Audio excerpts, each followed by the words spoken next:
Welcome to the House Wine Collective. My name's Josh Klaus, and this is episode 2. And I have here with me Mr. Johnny Dioxide. Johnny, welcome to the show. Hi, it's a pleasure to be here. Well, I always like to start off with kind of getting some basic facts about my guests. So, Johnny, where are you from? Well, my hometown is Grays Lake, Illinois, just around Chicago, up north of Chicago. Being in a band and living on a couch, I think there's an amazing correlation. Yeah, they pretty much go hand in hand. Yeah. And same with being broke, too. Yeah. That, too. So, was anybody in your family musical, like yeah. mom, dad, sisters, brothers? Well, my mom played the piano, not anything like professionally, just, she played fur-elise and chopsticks and some of those numbers. And so we always had a piano when I was growing up. And then my dad just really loved the blues. He never really played anything, but he always had the blues playing. Stevie Ray Vaughan was his favorite artist. So he was really happy when I moved here because he got to go see the statue, on the river there. But then I think I have an uncle on my mom's side who played played guitar, and that was why he actually had to drop out of college, or so they said. They said he was playing too much guitar, which really he was just partying too much. But that kind of goes hand in hand with the musician thing too. So he was living on too many couches. He was couched out. He was couched out. Yeah. Yeah. So it's like I was able to grow up with a dad who played music, like when he was in college, and he put himself through college playing music, and so I just grew up around a lot of music. Do you ever remember like listening to a record or listening to a song and be like, "Whoa, like this is awesome! Like it moves me," and like I just yeah, man, that happens to me like almost every day. Like, yeah, do you remember when like that first happened to you, or yeah. like the thing that sticks out most in your mind? For me, it was, I remember I was in choir, and it was like, I think I was in 4th grade, and we learned to sing "Help" by the Beatles. Help, I need somebody help. And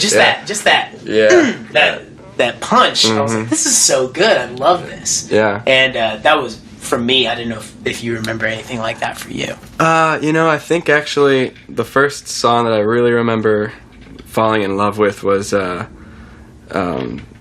U2's "She Moves in Mysterious Ways." Yeah, it's alright, alright. I mean, I just remember hearing that and just like being so drawn to it, and just like, I like this groove that this thing has going on, and so it was on the radio, when I was a kid. I think it was like probably 1991 when that song came out, so it was on the radio all the time. And so yeah, I remember that song, loving that. So that's probably my first one. So U2, "She Moves in Mysterious Ways"? Yeah. Sweet, that's a great memory. Yeah. Just to be able to bring that back. Yeah, it actually brings me back to the first house I ever lived in, too, which is cool. Was bass pretty easy for you then? Because, I mean, when I think of Flea, I think of, like, really complicated bass stuff. Yeah, well, that song's actually one of his more simple songs, but I wouldn't say it's easy, but it definitely came naturally to me, I feel, when I play bass, I still feel like I'm in a groove, like that. I just, I like bass. It makes sense. Yeah, it makes sense, yeah. Did it make sense? It's only sense? 4 strings. That's true. Did it make sense, like, the first time you played it, or, like, the first couple of times you played it? Yeah, I would say so. And, like, and that was my first favorite band, actually, was the Red Hot Chili Peppers. So, I was listening to them. I was, like, 12, 13, and I was just like, I gotta play the bass, because Flea is amazing. He was my hero. So, I mowed a bunch of lawns, saved up like $300, went to the local music store, picked out a bass. It's a Hammer by Slammer, and now it's actually at my friend's house. I gave it to him. I gifted it to him when I moved here. That's a big gift, man. Yeah. To give away your first bass. Yeah, but I had a new one, and it wasn't the most quality one, and he needed it for his band, so I said, you can have that. That's really cool. He gave me a wah-wah pedal. Well, there you go. It's the old bartering system. Yeah, it wasn't like it wasn't tit for tat. Like, he'd given me a wah-wah pedal a while ago, and so it's like, that's just the way I am with friends. We like to give each other things. Cool. I actually got a gift for you. No way. Yeah, it's not anything special. So right now, Johnny is pulling something out of his Backpack. Brand new EP I just recorded. Finished let's up. get this on camera. It's the Johnny Dioxide. It's new not. EP. Yeah, it's not even real yet. It's still kind of an idea, but. Did you do the album art? Shut up. Alex is being an asshole, and it's a permanent marquee that says Johnny Dioxide. You know, what do they say? Simplicity is the greatest form of complexity. That's right, according man. to That's right. Michelangelo. This is the new EP from Johnny Dioxide called Moon Tower. I'm going to take a listen to this and then give my 5-carat review. 5 carats, huh? I rate in vegetables. I see. Yeah. I like that. It's healthy. Exactly. Yeah. It sends a message to the kids. It's all about the children. Yeah, stars, that's just too, out there and, to get the just idea. Just balls of fire. Yeah. You're going to get hurt. You're going to get burned. Carrots aren't going to do that. It's going to help you see in the dark. So you can see stars better. It's so good. Oh my gosh. So, what was it about the Chili Peppers that drew you in? Funk, man. That dirty, dirty funk they played, man. I had, so I got into them with Californication, and then my cousin was the one that showed me them, and so he's like, all right, now you gotta listen to Blood Sugar Sex Magic. That was their 1991 album, and that was, the epitome of Chili Peppers. That was, the best. That was their crux of their work, in my opinion, and it's just this dirty, raunchy album that... It's got a song, Sir Psycho Sexy, on there. That's just this nasty, dirty song about fucking as many, all these, Eve from the Garden of Eden, and a police cop, Well, she had to have sex. I mean, she's related to everybody. That's right, man. And Sir Psycho Sexy did it.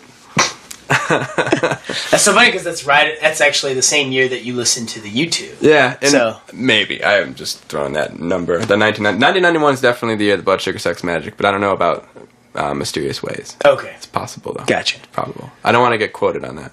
Okay, I won't quote you on that. Yeah, even though you were on record. But we're just throwing years around, so they're very arbitrary. Yeah, just throwing them around. I don't go by AD. I'm a few years, give or take, AD. So 0. My origin point. So you're plus minus AD. Yeah. Okay. Yeah. That's a very popular calendar. Yeah. Then I wanted a further distillation of that. So Johnny Dioxide is Johnny Gonzalez's breath. That's really cool. I like that. It's bizarre. It's weird, but thank you. Everything's bizarre depending on your perspective, right? That's the truth, man. Yeah. That's the truth. So the only reason that things are popular is because a lot of people like them, but at the end of the day, it's all bizarre. Mm-hmm. Okay, so you're living in a small room in Austin, and do you remember what was your first musical experience in Austin? What was your first time playing out? Oh, I believe it was at Flipnotics. Did you ever go there? I did. Yeah. I love Flipnotics. Yeah, I loved that place so much. I met so many good people there. It was that patio outside it wasn't so much about the performing in the little listening room. To me it was about being on the patio and jamming with people and meeting people and talking to people, because that's where I met Greg, Mike.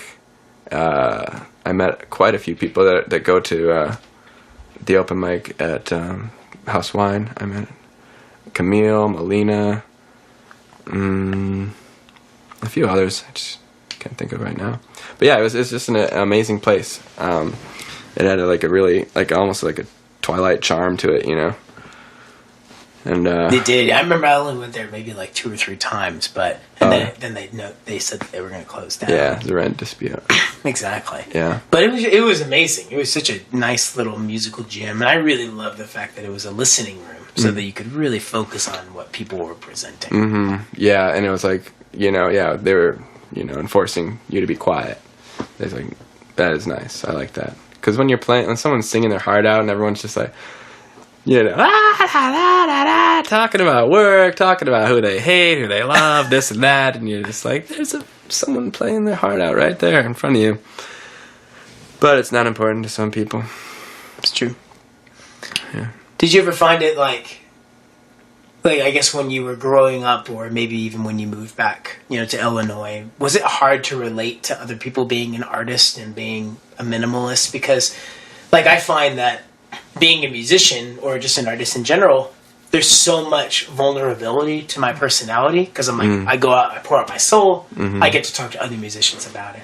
When I go to somewhere else, They want to talk about the weather. They want to talk about who they hate. They want to talk about the job. That's so boring. Yeah. I don't know if you've ever had those disconnects as well. Oh, absolutely. I would say when I'm sometimes I've gone out to work with some people I work with, and sometimes I'm just like I stay for one drink and I'm like, oh, I gotta roll because like they're just talking about work. Yeah. And I'm like, we just left work, but there's nothing else to talk about because that's like the one thing we have in common, I guess. And but yeah, so talking with musicians, that's the best. I love my friend Caleb, goes by Bert. He's got all sorts of record collections. I love going in his room and listening to his records, sharing tastes, and all that. I've done that with all my close friends back home. We're deeply into music, and even if they didn't play, but it doesn't matter. You don't have to play to appreciate it and to have it flowing through you. But yeah, I definitely feel that what you were saying. Yeah, so from moving on from Flipnotics, it seems like you found a group of people that you like to hang out with and you like to jam with and you like to play with. So absolutely. What was the first band that you joined here in Austin? Here in Austin was Nick's House Band. Nick's House Band. That's right. Formed it with Greg Forrest Nelson, Mike Hidalgo, and Caleb Bert Daniels. He was on the trumpet. And so I said I met Greg and Mike at Flipnotics. And then so playing with Mike, I went and played with this band called Weenus with Mike. You know Weenus? Yeah. Alex knows Weenus. Weenus. So they're this super cool band. You guys are both in Weenus because everybody's in Weenus. So, yeah, but it's actually we, like the French word we. So it's like yesness. So it's this band that's just like got usually about 14 people on a stage at a time. So if you go and you want to play, you go and play on the stage with them. That sounds great. Yeah. If you can bring like a little shaker or whatever too if you want to, but everybody participates in it. So Mike introduced me to them and I played with them a couple times and then I met Caleb. He was playing trumpet and he was actually wearing a wizard outfit. No. And he after the show, he gives me like a 20-sided die and tells me this address. I'm just so intrigued. I've never met this guy.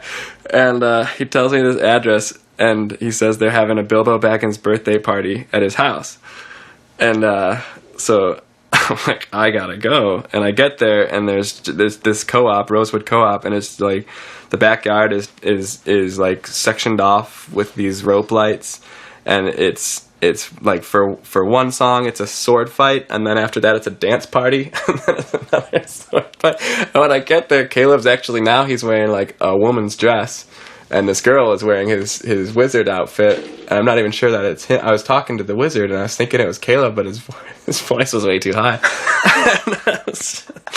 But so after that me and Caleb went out to Tyler, Texas for a job that he had when he was working with biodiesel.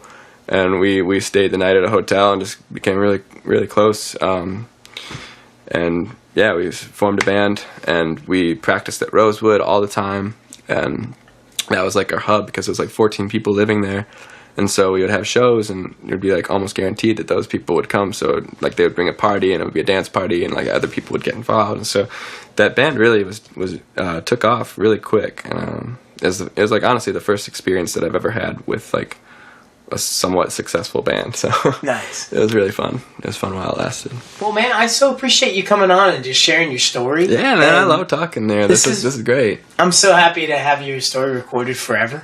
And I'm looking forward for people to hearing it. So Johnny Dioxide, look for his new EP. Is there going to be an official release? I'm actually going to be starting to release it track by track on my page, Johnny Dioxide on Facebook. I don't know when I'll actually have a show. Maybe I'll get a band together some point in the future and do that.